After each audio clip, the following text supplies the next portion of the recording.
स्वागत है आपका। आप देख रहे हैं बात तो चुभेगी। इस चुनाव में अगर दल बदलने वाले किसी एक नेता पर सियासी विश्लेषकों की नजरें सबसे ज्यादा टिकी रहीं तो वो थे स्वामी प्रसाद मौर्य। स्वामी प्रसाद भाजपा का दामन छोड़कर सपा में शामिल हुए थे। इसी 14 जनवरी को लखनऊ के सपा कार्यालय में एक बड़ा कार्यक्रम हुआ था जिसमें स्वामी प्रसाद मौर्य ने भाजपा पर चुभने वाले तीर छोड़े थे। तमाम दावे करने वाले मौर्य इस चुनाव में फाजिल नगर से हार गए। आज जब एबीपी गंगा ने स्वामी प्रसाद मौर्य से बात की तो उन्होंने नागनाथ और सांपनाथ का जिक्र करते हुए कहा कि मुझे घेर कर हराया गया।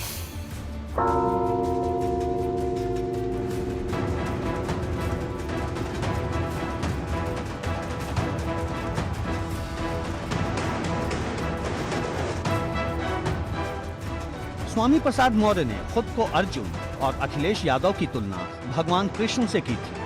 दावा था कि वे अर्जुन की तरह योगी सरकार को सत्ता से बाहर कर देंगे, लेकिन जब नतीजे आए तो खुद कुशीनगर की फाजिल नगर सीट पर हार गए। एबीपी गंगा ने स्वामी प्रसाद मौर्य से पूछा कि आखिर रणनीति में चूक कहां रह गई। ये विषय तो मेरे लिए भी सोचने का है कि चूक कहां रह गई, लेकिन जीत और हार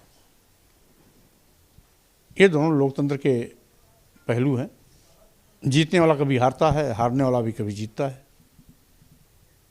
इसलिए जीत और हार को दोनों समान रूप से देखना चाहिए और लेना भी चाहिए।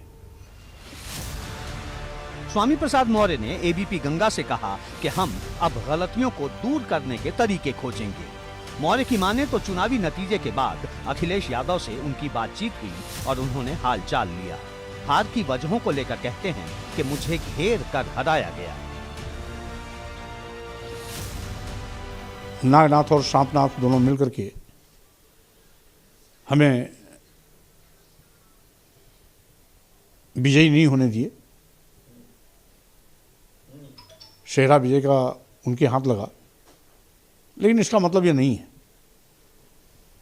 कि मैं अपने उस मुद्दे से पीछे नहीं हटा हूं। स्वामी प्रसाद मौर्य सपा में हैं और अब भी उनकी बेटी भाजपा में। संघमित्रा मौर्य बदायूं से भाजपा की सांसद हैं। संघमित्रा मौर्य ने पिता की हार और भाजपा में रहने को लेकर एबीपी गंगा से खुलकर बातचीत की। संघमित्रा मौर्य ने कहा कि मैं भाजपा में ही रहूंगी।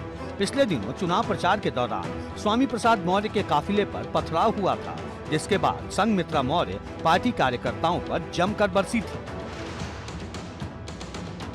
देखिए, वहाँ के लोकल के कार्यकर्ताओं ने जो किया उस पे मैंने नाराजगी जताई थी और वो नाराजगी हमें है और आगे भी रहेगी, क्योंकि मैं भारतीय जनता पार्टी की कार्यकर्ता हूँ और भारतीय जनता पार्टी पिछले 8 सालों में जिस तरह से देश में प्रदेश में कार्य को कर रही है, उसको अगर किसी भी तरह से कोई धूमिल करने का प्रयास करता है, लांछन लगाने का प्रयास करता है, तो निश्चित तौर पर उस पर नाराजगी जाहिर है।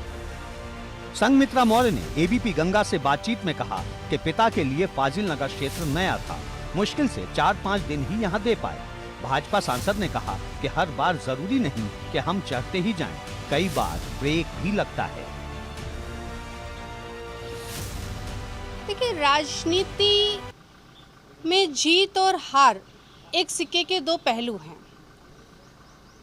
और ऐसा नहीं है कि हार के बाद जीत नहीं होती या जीत के बाद हार नहीं होती, क्योंकि मैं खुद आज सांसद हूँ, आज जीती हुई हूँ, तो इससे पहले मैं 2 बार हार का भी संघर्ष करके यहाँ तक पहुँची हूँ। तो निश्चित तौर पे ये दौर हर किसी के जीवन में आना है। कोई भी अमृत पी करके राजनीति में नहीं आता कि वो आ गया तो वो अमर हो गया। भले ही संघमित्रा मौर्य ने भाजपा में बने रहने की बात कही हो, लेकिन चुनावी नतीजे के बाद के माहौल में भी उनके अगले कदम को लेकर कई तरह की चर्चाएं तेज हैं। एबीपी गंगा के लिए लखनऊ से शैलेश अरोड़ा के साथ ब्यूरो रिपोर्ट।